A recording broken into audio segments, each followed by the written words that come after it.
Muito boa tarde a todos.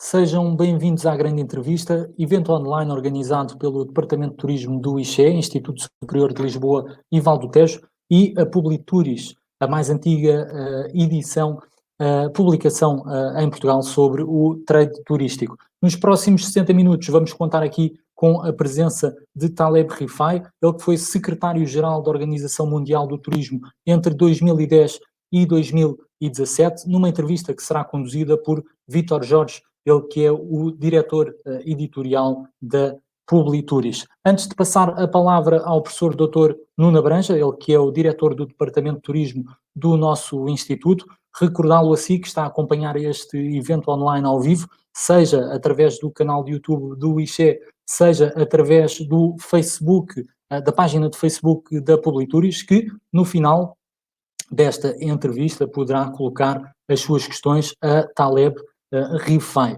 Pedimos-lhe, no entanto, que para facilitar o processo de apresentação de perguntas ao nosso convidado de hoje, que o possa fazer em inglês. Posto isto e sem mais demoras, e porque de resto o que importa é podermos ouvir aqui ao vivo e em direto Taleb Rifai, uma das maiores referências mundiais do turismo. Passo desde já a palavra ao professor Dr. Nuno Abranja, que se junta agora a nós em direto. Muito boa tarde, professor. Bem-vindo.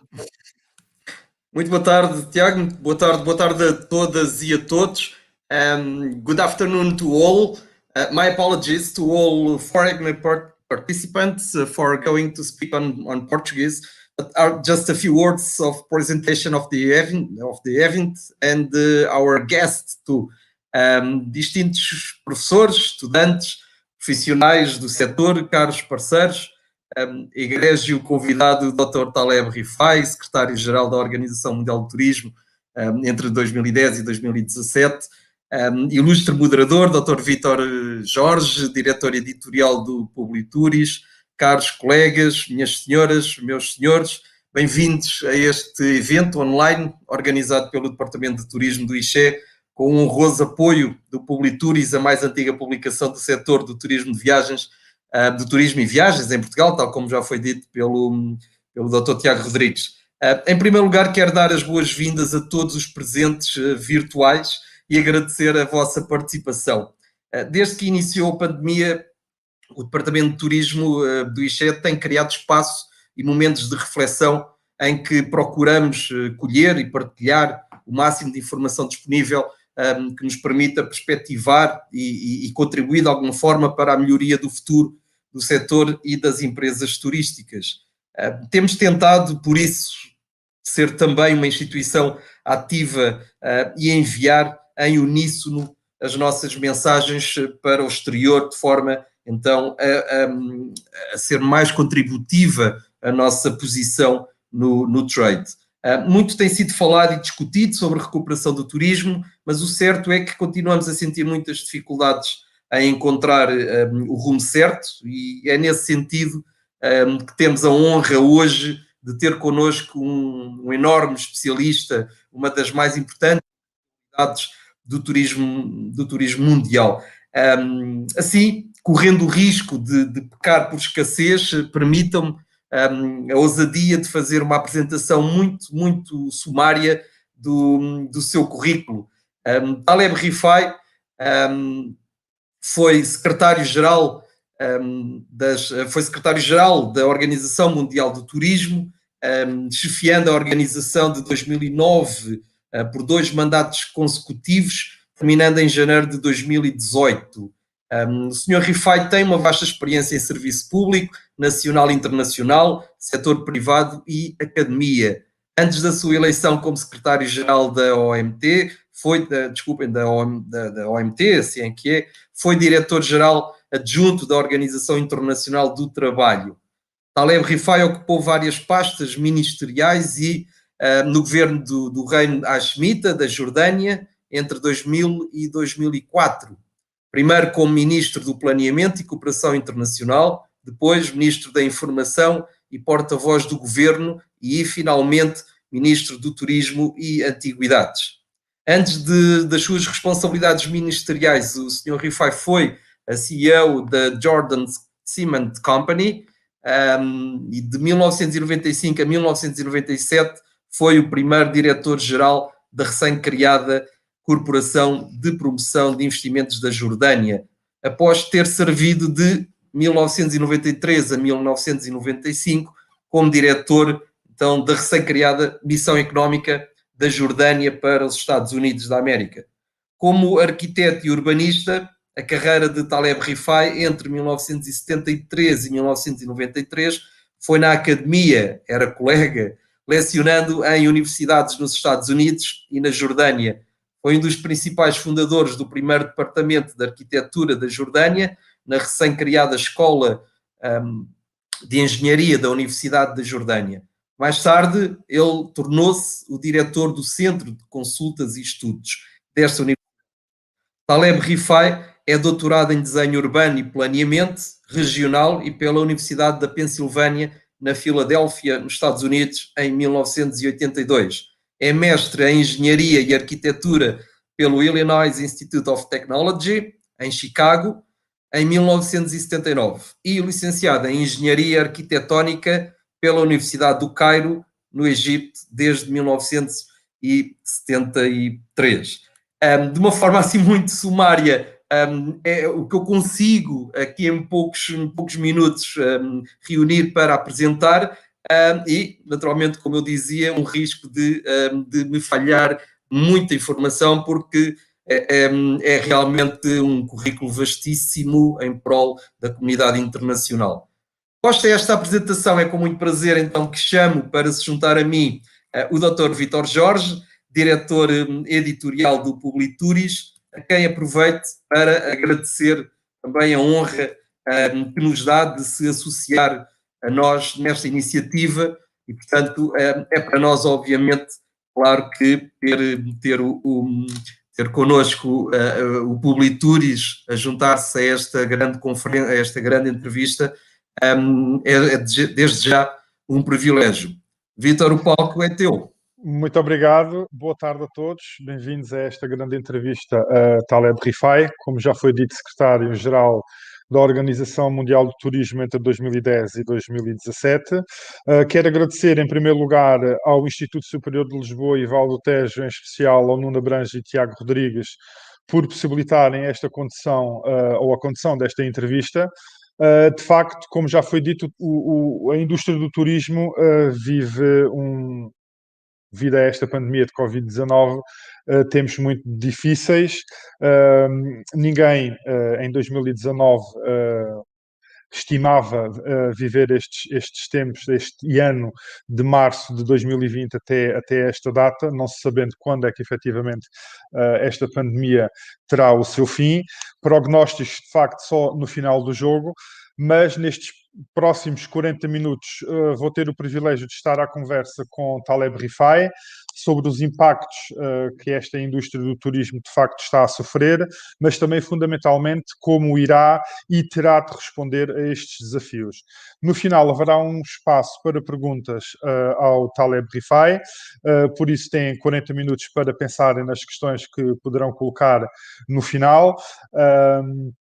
Peço para não demorar muito tempo depois na tradução, que as questões sejam colocadas logo em inglês para facilitar e ser mais rápido. E chamava agora o Sr. Taleb Rifai. Mr. Taleb, good afternoon. Obrigado. Thank you so much for all the kind introduction that you've made. How are you? I'm doing well, alhamdulillah. Okay, very good. Thank you. Thank you for your time. Thank you for this interview. Since we have only 40 minutes for this interview, I will start with a question with the interview you gave Publituris in 2017. At that time, the first question was, how do you define the current moment in the tourism industry, considering the latest events related to terrorism, Brexit, and the election of Donald Trump to the White House? Today, I begin to asking you how you define the current moment for the tourism industry in considering the pandemic crisis that has been going on now for more than 1 year. Thank you so much. Let me start by thanking Professor Nuno for his kind introduction. He humbled And you too, Victor. You're two kind people, coming from a country I respect very much, Portugal. Thank you so much for giving me this opportunity. Now, to direct answer to your question is, we're at a very defining moment.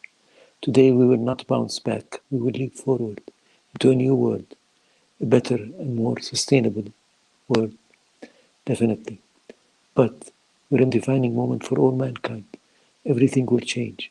It's not like 3-4 years ago, where I did predict that things will go back to the way we were in 1 year, and we did. That's not what's going to happen now. It will take much longer. But there is a new norm, a new world in the shaping. Thank you. But in this last 10 years or 12 years, the world suffered two crises. The first one in 2008, 2010, economic and then a financial crisis, where tourism industry was also affected.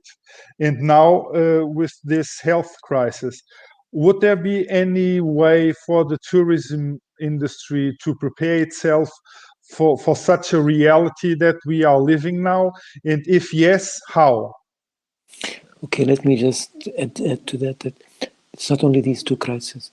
Since the beginning of this century, we had 2001, the crisis of the New York attacks, remember, terrorism attacks. Mm-hmm. Then we had SARS after that in 2005. Then we had 2008, 2000. So it's a continuous sequence. But this one is different. This one is a worldwide thing, and it has to do that for a long period of time. So I think dealing with it is going to be different. It uncovered so much of our weaknesses. That's in direct answer to your question. Our weaknesses are with the multilateral system. Our multilateral system is not functioning at all. The world is not working together. The world must work together. Tourism is an industry that combines people together. It makes them link to each other. If we don't work together, we will never get anywhere. No one country can do it on its own anymore. That's the difference this time from the last times.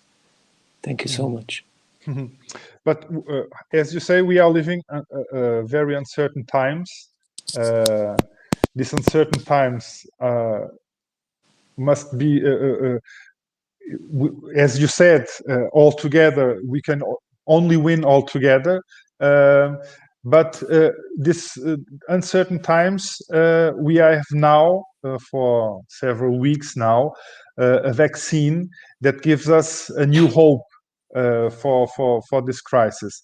What should be the next step that this industry should take to make this recovery quicker? Okay, the vaccine is an excellent booster for the morale, and it certainly works. But if we want to wait until the whole world is vaccinated, because we will not have recovered until the whole world recovers. We need 5 years at least to vaccinate 70% of the people of the world. We don't want to turn this into a political 5 years. game. 5 years, you said. 5 years. For 70% of the people of the world to be vaccinated. Definitely. We need that. Because some countries can, some countries cannot vaccinate. We don't want to turn this into a political game of those that have it and those that don't have it. It doesn't work like this.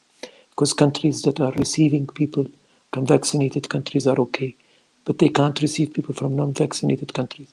They can't send their people to non-vaccinated countries.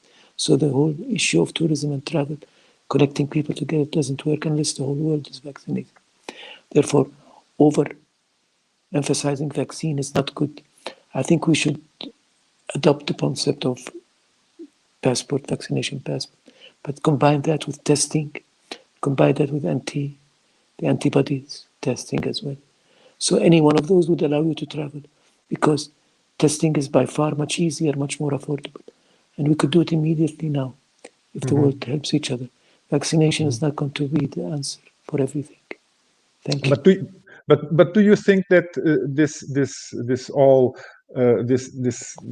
with the vaccination, do you think that we can also talk about, and you said it not in these words but in other words, with discrimination. I'm vaccinated, I can travel. You are not vaccinated, you cannot travel, but you want to be vaccinated, but you can't because you are not in that age period to be vaccinated. So how can several countries, continents deal with this discrimination? That's why it's going to take a long time. That's why it's going to take 5 years at least. You can't vaccinate pregnant women. You can't vaccinate children now, for example. Even in countries like Israel, people are vaccinating their own citizens. They're not vaccinating the other people that are living there. That's discrimination. That's clear discrimination. So countries that can afford to vaccinate are fine. But countries that cannot afford to vaccinate, and many countries in the world cannot vaccinate, we need to vaccinate 70% of the people of the world before travel goes back to normality. That's not going to be happening unless we combine vaccination passports with testing passports.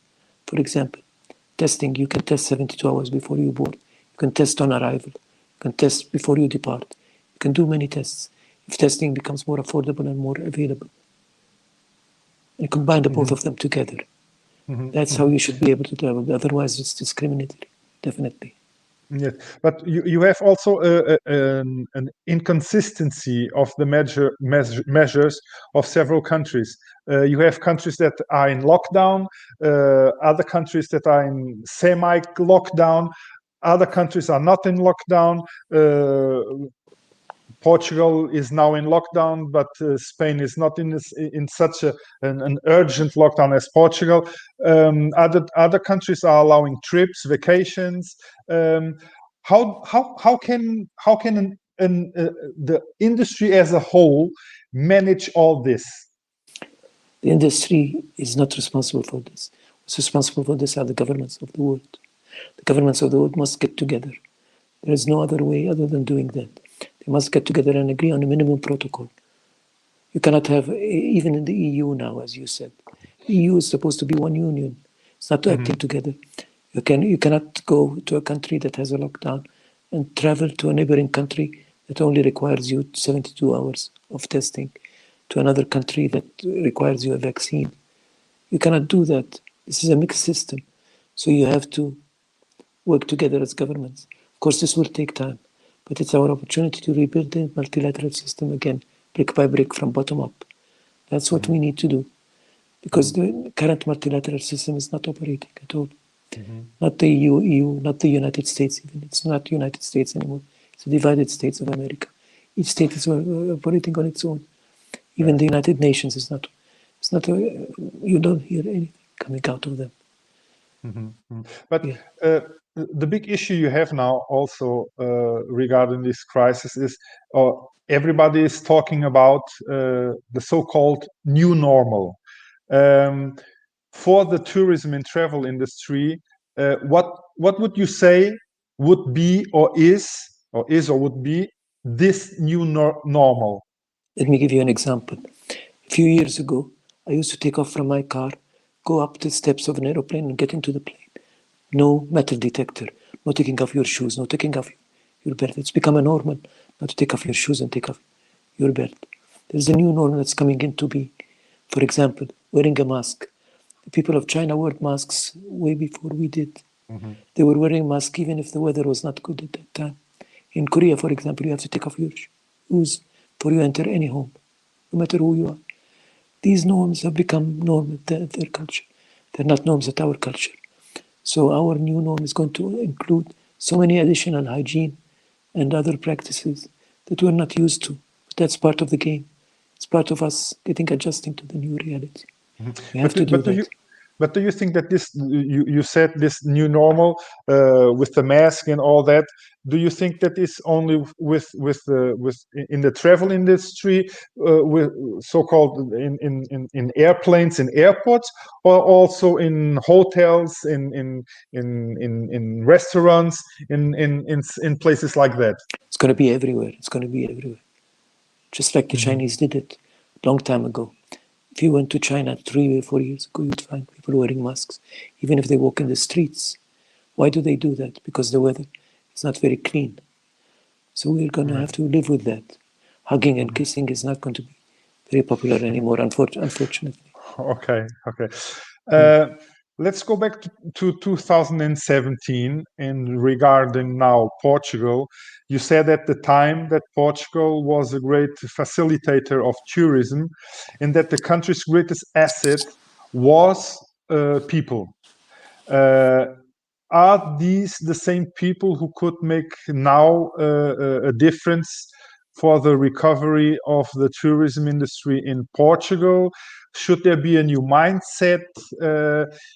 Portugal was yesterday elected the best destination in Europe for 2021. So what can people in Portugal do for the recovery of the industry, tourism industry? Do we as Portuguese need a new mindset to all this new normal or this new times? I must warn you, when I speak about Portugal, I'm very biased because I love Portugal. I feel myself a Portuguese. So although I don't speak the language that good, but I can understand it. So the people of Portugal, like any other people in the world, are the basis of any tourism industry. It's the people that matter. At the end of the day, you experience things with people, not with places.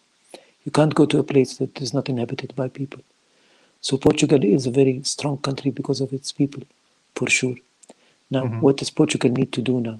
Portugal needs to take a leading role. As a small country, it can do that. Small is beautiful, not only beautiful, but powerful also.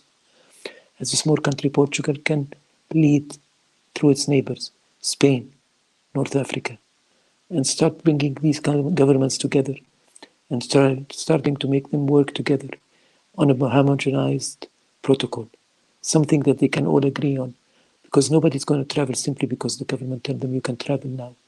They have to have a peace of mind. They will only have a peace of mind if there is harmony between the many governments of the world. Unfortunately, that's not happening. Portugal made it in the past, and it will make it again now. Definitely. But do you think that this leading role, as you said it, is it political, financial, economical? How would you describe it? It's political. It's political. Political? It's political. Definitely political. It's not a financial. It's a political will of working together. That's what's lacking now. But this leading role, should it be all just with the neighborhood countries, Spain, North Africa, or could Portugal also explore the Portuguese language with Brazil, with other African countries? How do you see this leading role? Of course it can. Of course it can. It has to start with its neighborhood and then go slowly internationally. But Portugal has an advantage. There is a Portuguese-speaking language for Portuguese-speaking people in every continent in the world. So Portugal has a good standing in the world. It's respected. Yes, I agree. You have to create bubbles and bubble and a corridor between those bubbles. But that corridor has to be direct. You can't have stopovers in countries that are not with you in the same system. So that's why I said we start with our neighbors. If the Europeans started together from the start, they would have been in a different position now. You can't have UK doing something, France doing something else, Germany doing something, Spain doing something third, and Portugal doing something fourth. That doesn't work like that. It can't. Unfortunately, it's the only way. I see a little bit of criticism to Europe in the differences between the several countries here in Europe. It's seen now with the vaccinations. Do you think that the several European countries will have different strategies to captivate the tourists all over the world that will not see this European Union anymore? It's not a European Union problem only. Europe is an example of that, because the European Union has been ahead of everybody else in unifying its procedures and its methods. Now it's failed. It's the multilateral system that is failing.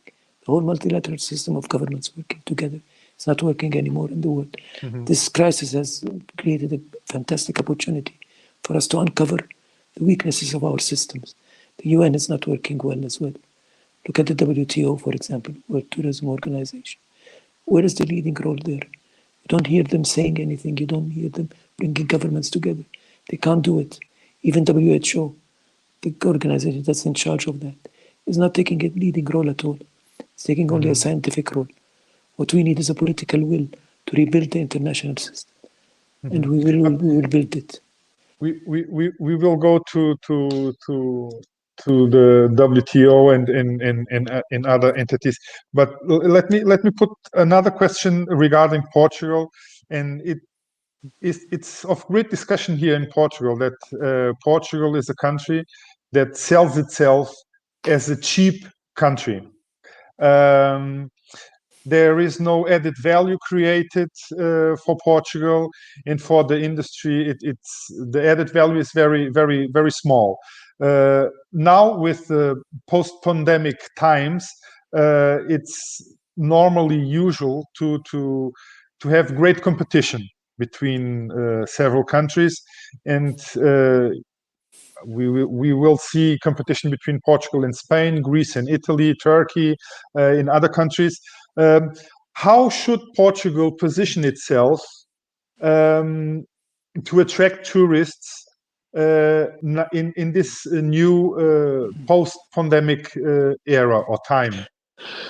I don't think it's an issue of competition at all, because in tourism, competition is seen in a different light.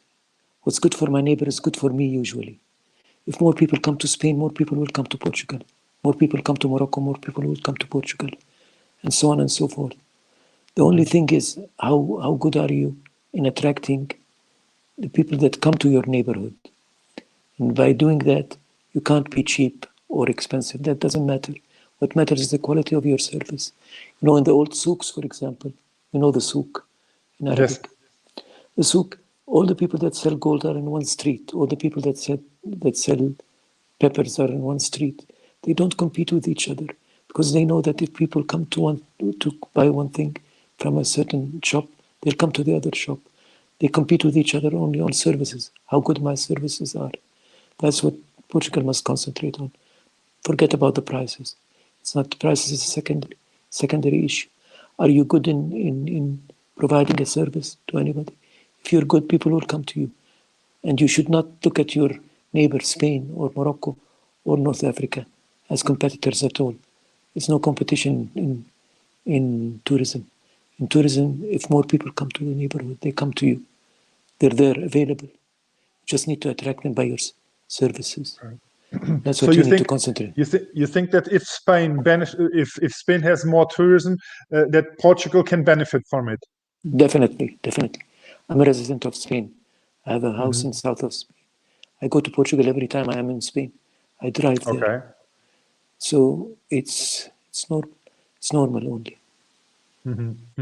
So, in another big issue that arises from this health crisis in the tourism industry is regarding employment and jobs in this new era of digital and technology.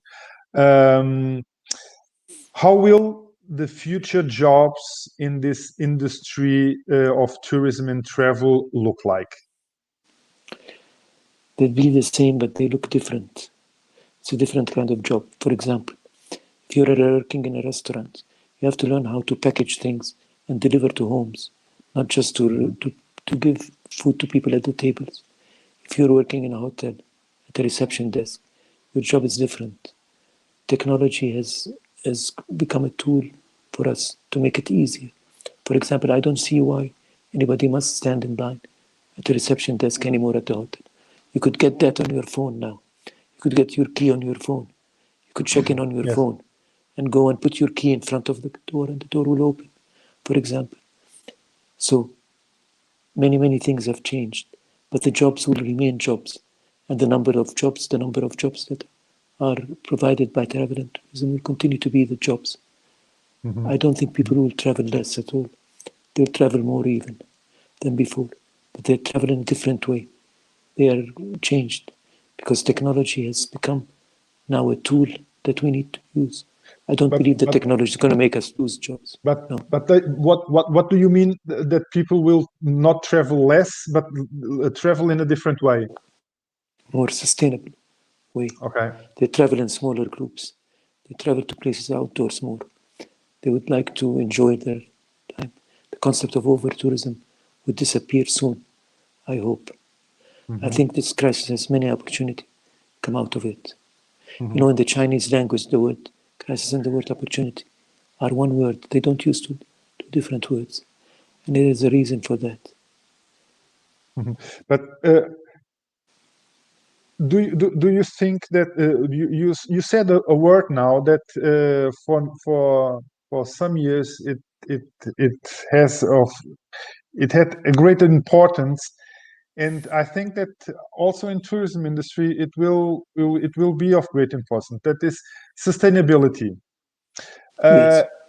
This crisis helped this climate awareness or this sustainability awareness for the tourism industry, for the tourists. How do you see that people manage or that this great question of regarding the sustainability?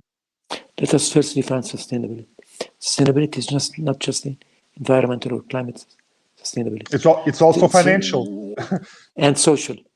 Yes. It's about jobs. It's about sustaining life on Earth. It's not anti-growth or anti-progress. You can't just keep things frozen and say you can't touch them because it becomes less sustainable. You have to keep growing. You have to be progressing. For example, who said that Manhattan was more beautiful before New York was built on it? You can build things, you can interfere in things, but that's still sustainable. It's how you build the skyscraper, not where you build it. Not the principle of building a skyscraper, for example. That's sustainability. Now, just to go back to what you said about tourism. Yes, sustainability will become a gainer and a winner out of all of this. It will, but it will only become like this. For example, you know, in Kenya, the rhino bulk has doubled its sizes in the last year. Double the rhino population, because people are not going there. So we're starting to experience new things, start to experience new skies. People are not moving around. We start to experience clean weather. It's part of sustainability. It's not all of sustainability, but it's important part of it. So I think we learned the lesson very well. Yes, I believe in mankind. And mankind. But you earlier said that you don't expect that people will travel less. And that people will travel even more in the future. Yes. How do you adapt this to sustainability and climate awareness? Yes, they would travel more, but they would travel distributed, more destinations, and less numbers in one place, one time. The issue of seasonality, for example. Seasonality. You know, you don't have many people being in the same time in the same place because it's summer or because it's a vacation. People are not going to do that anymore. They don't want to come close to each other. So people will travel more in terms of numbers, but more also in terms of the form of growth. The growth would be more sustainable growth, for sure. That's my prediction. And I'm an optimist by nature. And do you think that this now in 3 or 4 or 6 months, do you think that people will travel domestically, more regionally, or the eager to travel is so great that they want to travel to countries far away and just to travel and forget the lockdowns and the confinements and all this? No, we're already traveling domestically and regionally. We're already doing. It's the first to bounce back. You know, in the United States and in Europe, 70 to 75% of travel is domestic. Only in developing countries, we don't have domestic tourism. Domestic tourism doesn't even count. There are no statistics for it. A tourist is only somebody that comes from outside. A blonde guy with blue eyes that comes from Mars. He's treated like king on Earth. That's not right. What we need to do is make our people travel in their own countries first. Country that's not traveled, enjoyed by its own people, cannot be traveled and enjoyed by anybody from outside. So this is one of the advantages of this pandemic. People will travel, start first by traveling domestically. And the industry has to prepare itself for that. For example, hotels, they will have to prepare different packages for the local people. They will have to adjust their peaks according to national and regional vacations. And they will have to adjust to that. The only way that international tourism can start is after regional tourism, domestic tourism has taken its volume and peak. And I believe that one of the ways of starting international tourism is by digital nomads. You know the digital nomads. The people that are working from abroad. They can come, travel for distances because they will stay longer. Instead of having 10 people staying for one night in a place, you have one person staying for 10 nights in the same place. That's even more sustainable and better. Mr. Taleb, this interview is seen by several students of this institute. If you had to give a word of encouragement and hope to those who start now to their journey in this industry, in the tourism industry, as a student or as a professional, what would you say? I would say you're living in a better world than we have lived in. Imagine you were born in 1900. You would have had the Spanish fever. You'd have had the First World War. You'd have had the Second World War. You'd seen so many wars and catastrophes. The world has become a better place. You must believe in this. Mankind is living the best of times. And this pandemic has come to uncover the weaknesses of the old world. So what I'm saying to the new generation is please embrace this world. Move forward. Be imaginative. Think outside of the box. Use technology as a tool. And move on. For example, I told you this before. I got my daughter married via Zoom now. My daughter lives in Dubai. Via Zoom. Yes, my daughter lives in Dubai. She and her husband are living there. Me and the father of the groom were in Amman, Jordan, where I'm calling you from now. The priest was on the third night. We gave him the okay. He married them. We had to think outside of the box because technology now is becoming a tool. Everything is becoming virtual. Not just these meetings that we're seeing now. It's even personal events like the one I mentioned. So you have to be imaginative. You have to think outside of the box. That's what I tell your students in your institute. Please, please believe in your word. We're living in a much better world than we've ever lived before. Definitely. Just think about it. 50, 60 years ago, there were no women voting in Switzerland. People in the United States were sitting, African people were sitting back seats of the buses. Today, this is not possible at all. We're living in a much better world, definitely, for sure. But we need to move forward. We need to think optimistically and use this opportunity to overturn the whole international system that's been so biased. So Africa, for example, has not been treated fairly in the last decade. Not at all. It's time for Africa to rise, stand on its feet, and show the world it has so much to offer, so on and so forth. Thank you. But you say the example of your daughter's marriage via Zoom is something that's the new normal. But this, for the professional universe of tourism and the MICE sector, meetings and all that, conferences and events, do you think that this new type of meetings, digital meetings, will have what kind of effect will this have for example, for MICE? It will have an effect for sure. But, when I was in Spain a few months ago, I went to Seville. I attended a meeting there that's both virtual and physical. I think you call it hybrid.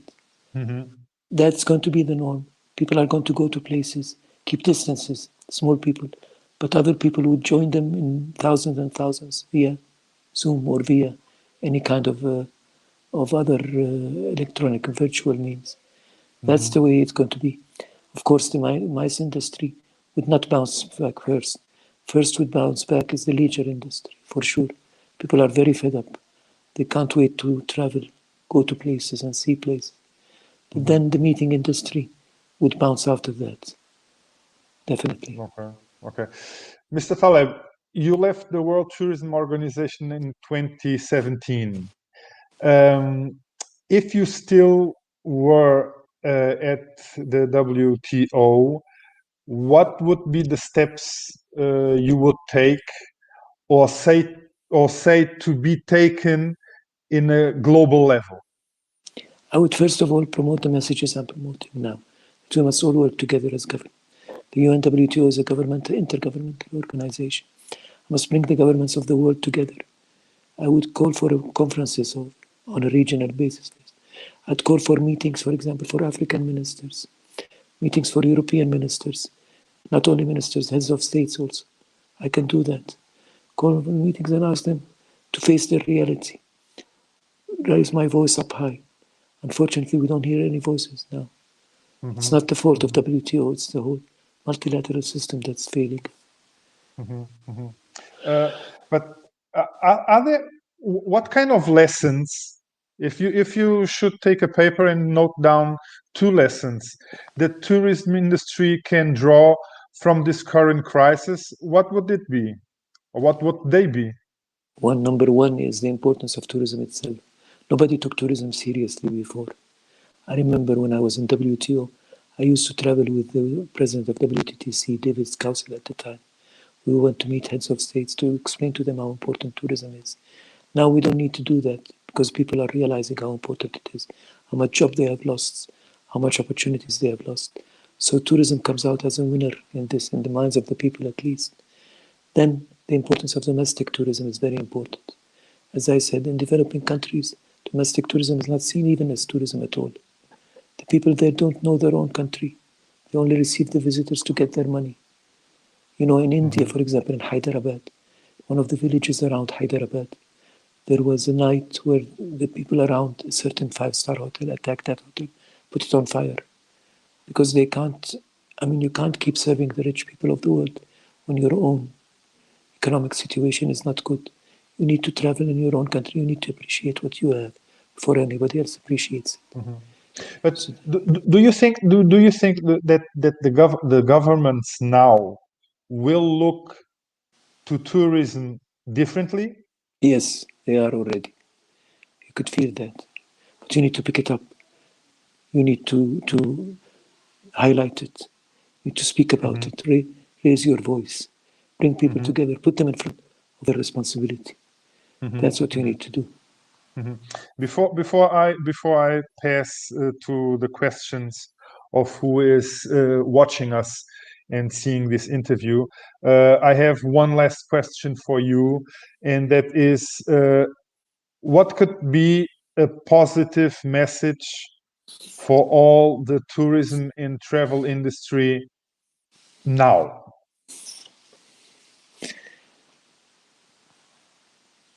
Come together. You can only do it together. No government can do it alone, no matter how good your plan is. Definitely. Come together as governments, because the private sector is really waiting for governments to move. It's in the hands of governments. Governments are so preoccupied, now correctly so, with the fact that they need to save lives, of course. But saving life does not mean living without dignity.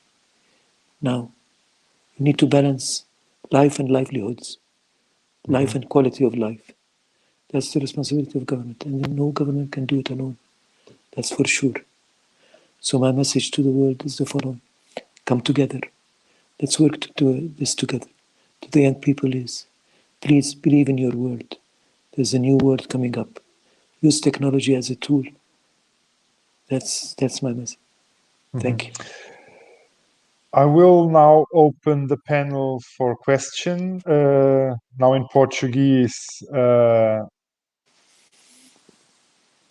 pedia que colocassem aqui as questões. And Mr. Taleb, the first question is from Helzio Azevedo. and he asked the question is as follows: how countries like Mozambique in Africa are very poor. How can they recover the tourism sector when facing financial problems to have vaccines? Well, you have to have the rich countries of the world recognize that vaccine is not the answer. Because if vaccine is going to be the answer, countries like Mozambique will be left out, for sure. Testing is a good way. Put your money in testing and put your money where it really pays back. I'm saying this to the rich people of the world, not to the people of Mozambique. People of Mozambique, I know, are trying hard. But the people of Mozambique have another opportunity now to create their own creativity, think outside of the box. You know, Africa all together. But do you think that this developing countries could they only face this crisis in a positive way by having help from the rich countries? Well, they first must come together as Africans. Okay. If they come together as Africans, they will make a big difference because they will impose what they want on the whole world. When the world will travel, they will travel to Africa. They're not going to travel to countries that are not vaccinated. So it's in the interest of African travelers to vaccinate the people of Mozambique. It's in the interest of Europeans to do that. Yes, and WTO. What kind of role could WTO have in all this? Well, they could bring the governments of Africa together, for example. Nobody's bringing them together at all. I'm a patron of ATB, Africa Tourism Board, and I'm trying to do that my best now, to bring the governments of Africa together. They want to come together. They're waiting for it. They're yearning for it. But they need a facilitator to do that. WTO is the best facilitator to do that. I can see somebody's asking about the World Health Organization as well, and the relationship between WTO and WHO. Of course, it's an important relationship. This is one other question that is put here is World Tourism Organization. Should they join efforts with World Health Organization to help this kind of countries? I think that this kind of countries are poor countries. Of course they must. But first they must bring the countries together. Each organization has its own clientele. World Tourism Organization has the ministers of tourism. The World Health Organization has the ministers of health. If both countries make a conference, for example, for African tourism ministers and health ministers to meet together and talk and tell them, you're not going to leave this room before you agree on something. We used to do that. You're not leaving this room before we come to an agreement. That would help a lot. Okay, next question is, do you agree with the vaccination passport? Is it not discriminatory, or is it a help for travelers in tourism? No, it's discriminatory. I'm against the vaccination passport if it's the only way of traveling. It can be part of another package that includes testing and antibodies testing. But alone, no. I'm not for it. Just the vaccination passport, you are not I'm seeing against it as it. I'm definitely not. Okay. It's discriminatory. It's discriminatory. It's not going to work.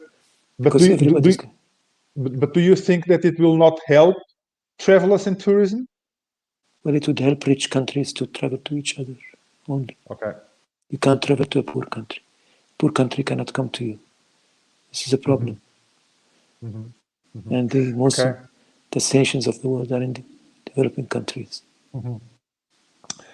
Another question. Good afternoon, Mr. Sir Rifai. Do you consider that betting on the confidence and security felt by people can be great keys for the future of the tourism sector? Definitely. Because people are not going to travel just because the government said you can travel. No. They have to feel good about it. One of the ways of doing it is that the Caribbeans are doing. They have a program called the Caribbean Cares, Jamaica Cares, which is buying an insurance policy. When you buy your ticket, you pay $25 more. You buy an insurance policy.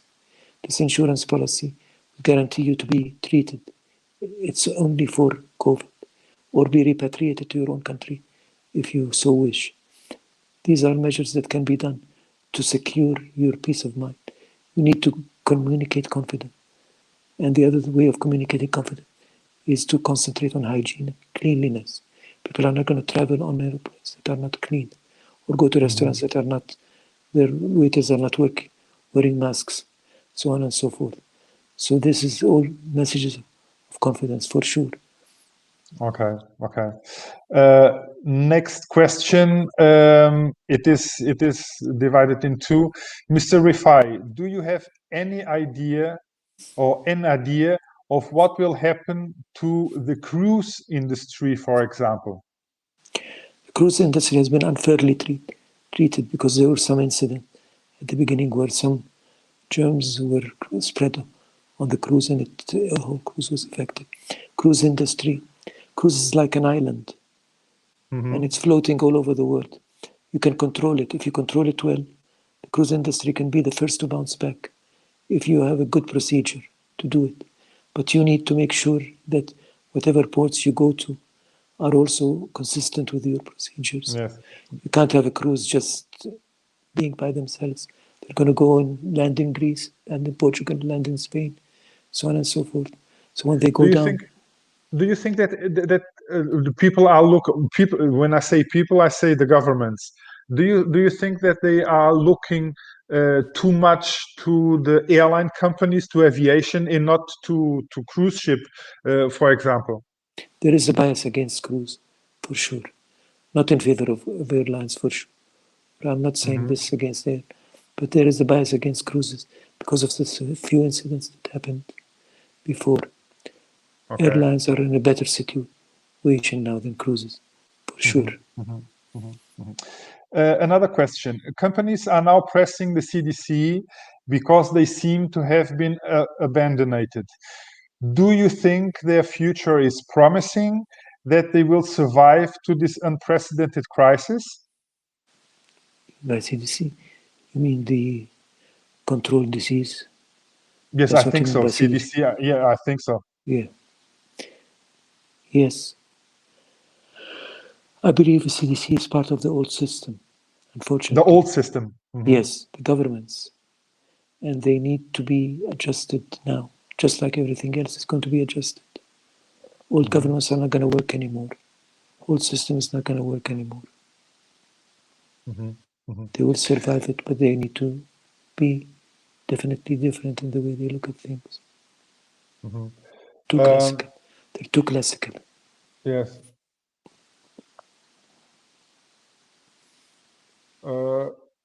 Let me see. I want to. This is not a question. This is a comment. I have a question for our guest. I don't know if this was answered already, but here it goes. Once the pandemic is over, I want to believe that in the next year we will be over. So do you think people will think about recovering the lost time due to the pandemic? The pandemic will not be over just like that. What will be over is the old ways of doing things. We're not going to go back to the way we were. We're going to go forward to where we should be. So the concept of pandemic disappearing just like that is not going to happen, unfortunately. And the second part of the question is, will the sector be going through the crisis next year? Yes. No, I don't think so. I think we're improving every day. Every day the world is getting better in its consciousness and its awareness, its vaccination, its testing ability. People are getting more conscious, more aware of the new norm. So every day is better than the day before. Tomorrow is better than yesterday, for sure. Let's see the last two questions regarding the 2030 agenda. Are we aware of what are the current talks at the United Nations about the impacts of the pandemic and perhaps future guidelines? United Nations is not talking about the pandemic at all, unfortunately. Do you think they are not talking about the pandemic? No, they're not. They're not concerned with it, unfortunately. They talk about the SDGs, yes, but only as if nothing has happened, unfortunately. Okay, that's a very big critic. But Yeah. let's go. Let's see. So that's a critic all for the Secretary General of the United Nations. Not Antonio Guterres. He's a good man, but the system is a different system. The system is not helping him, just like all the organizations I was criticizing. They're not concerned with this issue. They think it will go away next year or the year after by itself, and we'll go back to the old norms. We're not going to go back to the old norms. We need to change ourselves. We need to bring the world together in a different way. I think the whole UN would be rebuilt again, from bottom up, brick by brick.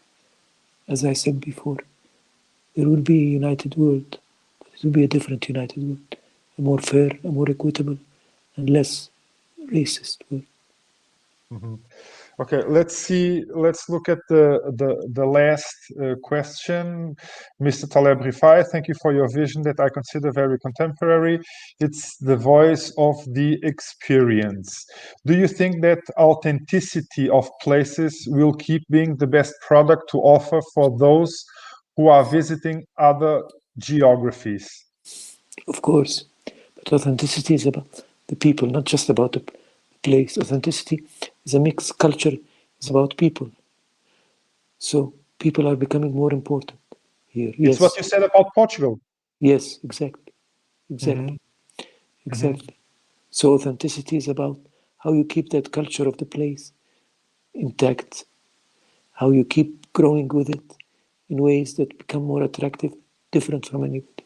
You travel to places because you respect those places. You don't travel to a place that you don't respect. So you have to go to places that are different from yours. Authenticity is difference. And difference is what makes travel a unique activity, human activity for sure.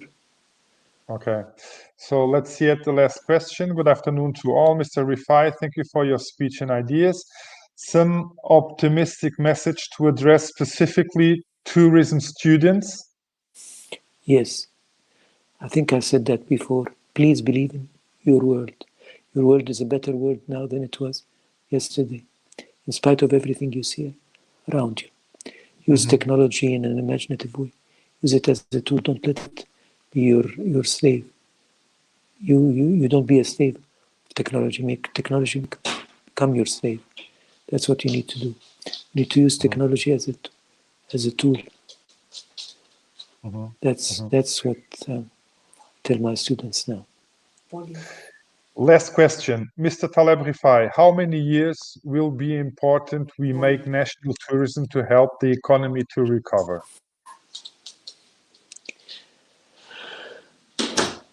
The economy will recover much faster than we think it would. But it would not only depend on tourism, it would depend on so many things. It would depend on the consciousness and awareness of the people. It all depends. If the world does not come together first, no recovery is going to happen. Not even the richest countries in the world. We've seen the United States, what happened in the United States, for example. The United States is not going to recover very soon. It's a rich country. The economy can become better on numbers, but it's not the numbers that matter anymore. You know, the index of happiness, for example, is going to become more important than the index of GDP. So on and so forth, yes. Okay. Mr. Taleb, we reached the end of this interview. Thank you again very much.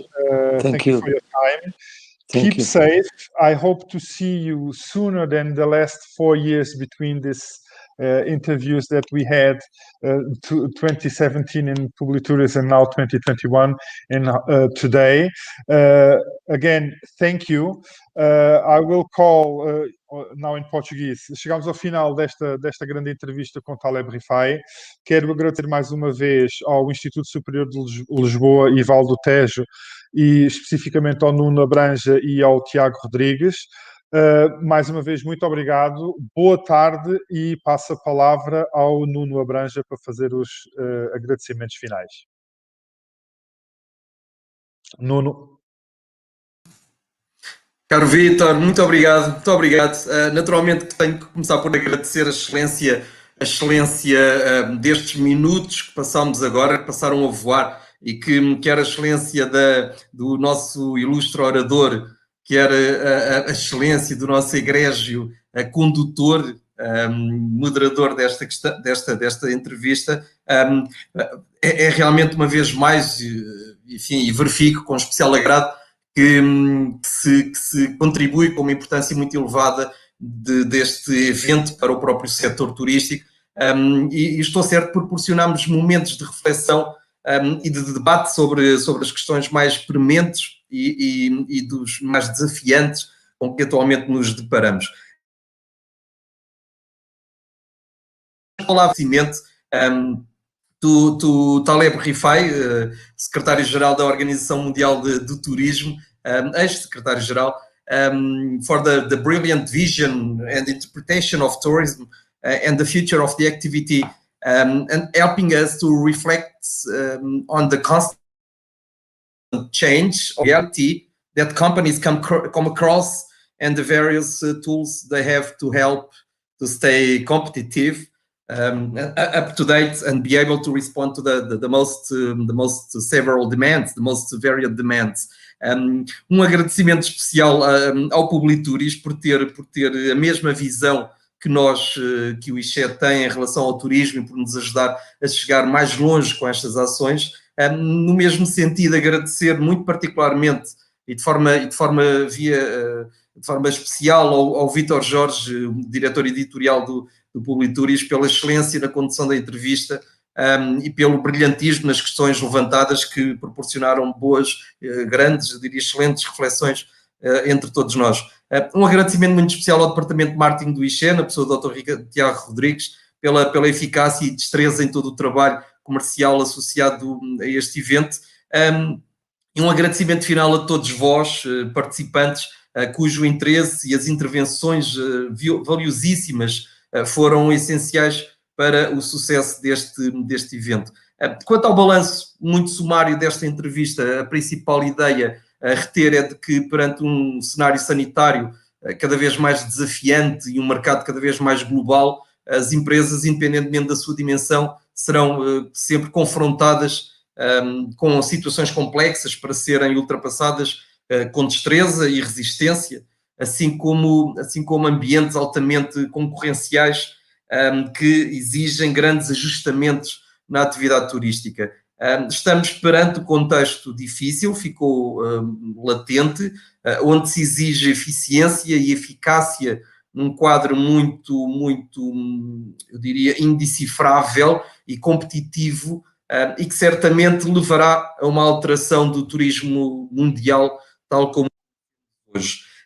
Da nossa parte, da parte do Departamento de Turismo do ICHE, pode o setor continuar a explorar um papel ativo, interventivo, na formação, na reflexão e na discussão de mais e melhores soluções para afirmar a importância e defender de forma persistente os interesses do setor. A todos, muito obrigado pela vossa participação.